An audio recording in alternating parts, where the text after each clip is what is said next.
Hello guys, welcome to my YouTube channel. Guys, इस video में हम नीट यूजी 2024 की जो काउंसलिंग है उसके बारे में बात करने वाले हैं। और जो काउंसलिंग है लगभग अब समाप्ति की ओर है, तो बहुत सारे जो स्टूडेंट है वो रिफ़ंड के रिगार्डिंग पूछते रहते हैं, सिक्योरिटी अमाउंट जो है हमारा कब आएगा और अकाउंट हम चेंज करा सकते हैं या नहीं करा सकते हैं, उसके रिगार्डिंग बहुत सारे डाउट हैं। उन पर हम बात करने वाले हैं, किस तरह से क्या कंप्लीट प्रोसेस होती है, उन सारी चीज़ों के बारे में बात करने वाले हैं।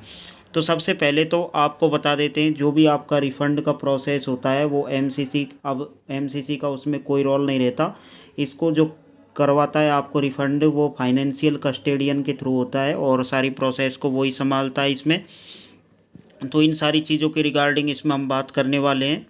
तो सबसे पहले तो आपको रिफ़ंड के रिलेटेड कोई भी इश्यूज हो तो उसके रिगार्डिंग आपको ये दो वेब आपको दे रखी है ईमेल आईडी, इन पर आपको सारी चीज़ें मेल करनी है। उसके बाद में आपको नंबर भी दे रखे हैं यहाँ पर, इन पर आपको मैसेज करना है। अब क्या प्रोसेस कब होती है, कब रिफ़ंड आपका आएगा, सारी बात हम बात करने वाले हैं इसमें। जैसे कि लास्ट ईयर की जो नोटिफिकेशन है उसके अनुसार हम सारी चीज़ों को समझते हैं। तो लास्ट ईयर जैसे कि सबसे पहले जो नोटिफिकेशन आया था, आप देख रहे होंगे 12/12/2023, यानी कि आपका दिसंबर महीने में जो है नोटिफिकेशन आ गया था रिफ़ंड के रिगार्डिंग। और ये जैसे ही काउंसलिंग आपकी एंड हो जाती है तो सब उसके बाद में एमसीसी एक नोटिस रिलीज करता है कि हमारी तरफ से जो काउंसलिंग है वो कंप्लीट हो चुकी है और अब रिफ़ंड की प्रोसेस वो है आना स्टार्ट हो जाएगी। वो सारी नोटिफिकेशन आ जाता है, उसके बाद में आपको 30 डेज़ के अंदर जो है रिफ़ंड आना स्टार्ट हो जाते हैं। तो उन सारी बातों पर हम बात करने वाले हैं। तो देखिए, kind attention to all candidates regarding refund of security deposit for UG counselling 2023, इस तरह का नोटिस इस बार भी आएगा। तो इसमें भी दे रखा है आपको कि जिस भी अकाउंट से आपने जो पेमेंट कटवाया है, मतलब जो भी आपका पेमेंट हुआ है उसी अकाउंट में आपका जो रिफ़ंड है वो आ जाएगा। यदि किसी कंडीशन के वजह से आपका जो अकाउंट है वो बंद हो गया है तो आपको जो है दोबारा से दूसरे अकाउंट नंबर आपको देने पड़ेंगे और उन पर जो है रिफ़ंड आपका होगा, बट वो डिले हो जाएगा, है ना। जो आपको पहले 30 दिन के अंदर रिफ़ंड हो जाता था वो नहीं हो पाएगा यदि इस तरह की केसेज आपके पास है, तो उसके हिसाब से, है ना। तो इसमें सारी चीज़ें दे रखी हैं, देखिए। इस उसके बाद में आपके पास दूसरा नोटिफिकेशन ये आएगा कुछ दिनों बाद में ही, 5 से 10 दिन के बाद में ये नोटिफिकेशन आ जाएगा। All UG candidate who have participate in UG counselling hereby inform that refund of security deposit are eligible for refund, मतलब जो भी कैंडिडेट हैं वो एलिजिबल हैं उनके लिए रिफंड प्रोसेस की जा रही है। तो इस तरह के दो नोटिफिकेशन आएंगे, उसके बाद में रिफंड प्रोसेस स्टार्ट हो जाएगी, है ना। Refund have been sent to the same account oblique card from where the security deposit was remitted to MCC, है ना। The refund will be credited account 1 to 15 days. तो 15 दिन के अंदर अंदर आपकी जो अकाउंट है उसमें वो उस रिफंड प्रोसेस है वो हो जाएगी। अब स्टूडेंट कौन कौन से इसके लिए एलिजिबल नहीं रहेंगे, तो जिन भी स्टूडेंट को फर्स्ट राउंड है, फर्स्ट राउंड आपका फ्री एग्जिट होता है तो कोई दिक्कत इसमें आने वाली नहीं है, आपका रिफंड आ ही जाएगा। यदि आपने फर्स्ट राउंड तक ही पार्टिसिपेट किया है या फर्स्ट राउंड में आपको सीट मिली थी उसके बाद में आपने छोड़ दी, आप स्टेट काउंसलिंग में चले गए, तो आपको वहाँ से रिफ़ंड आ जाएगा एमसीसी की तरफ से। दूसरी कंडीशन है, सेकंड राउंड में यदि आपको सीट मिली, आपने उस सीट को ज्वाइन नहीं किया, है ना, तो आपकी जो सिक्योरिटी अमाउंट है वो आपको नहीं मिलेगी। बिल्कुल सही बात है, बिल्कुल नहीं मिलेगी, है ना। सेकंड, उसके बाद में यदि आप इस सीट को रिज़ाइन कर देते हैं तो वो भी आपकी फॉरफिट हो जाएगी सिक्योरिटी अमाउंट रिज़ाइन करने के बावजूद भी।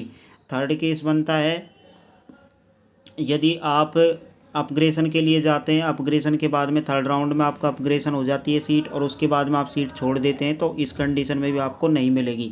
थर्ड केस तीसरा आ जाता है, थर्ड राउंड में आपको सीट मिल जाती है, आप उसको ज्वाइन नहीं करते, तो इस कंडीशन में आपको सिक्योरिटी अमाउंट नहीं मिलेगी, ठीक है। तो ये केसेज हैं। उसके बाद में आप किसी भी राउंड में कोई भी सीट छोड़ रहे हैं फर्स्ट राउंड के अलावा, तो आपको सीधे सीधे जो है सिक्योरिटी अमाउंट आपको नहीं मिलने वाली है ना। उसके बाद में बात कर लेते हैं अब किस तरह से क्या प्रोसेस इसमें रहने वाली है। कुछ स्टूडेंट्स के मन में क्वेश्चन चलते रहते हैं कि कौन से अकाउंट में हमारी सिक्योरिटी अमाउंट आएगी।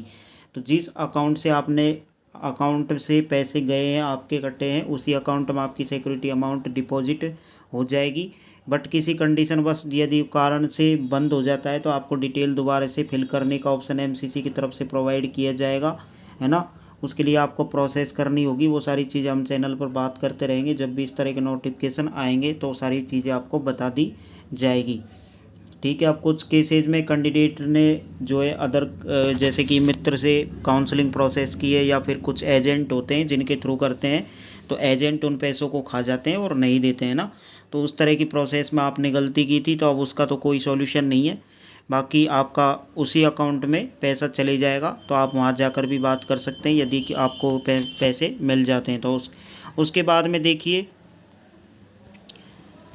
कैंडिडेट कोई भी चाहता है कि हम बैंक अकाउंट चेंज करवाना चाहते हैं या इस तरह की प्रोसेस करवाना चाहते हैं, तो आपको सीधे सीधे एमसीसी ने नो लिख रखा है, आप इस तरह के नहीं कर सकते। कोई भी कैंडिडेट जो है चेंज नहीं कर सकते हैं ना। यदि कुछ कैंडिडेट्स के डाउट भी थे कि 2 बार हमने रजिस्ट्रेशन किया, 2 बार हमारी से जो है अमाउंट कटा था अकाउंट से, है ना, 2 बार, तो उसके लिए क्या सॉल्यूशन रहेगा। 30 डेज़ यानी कि विंडो जब ऑफ होती है रजिस्ट्रेशन की, तो उसके 30 डेज़ में आपको क्लेम करना होता है कि हमारे 2 बार पैसे कटे हैं। तो आपको मेल करना होता है जो फाइनेंशियल कस्टोडियन है उसको, और वहाँ से आपका जो पैसा है वापस आपको मिल जाता है।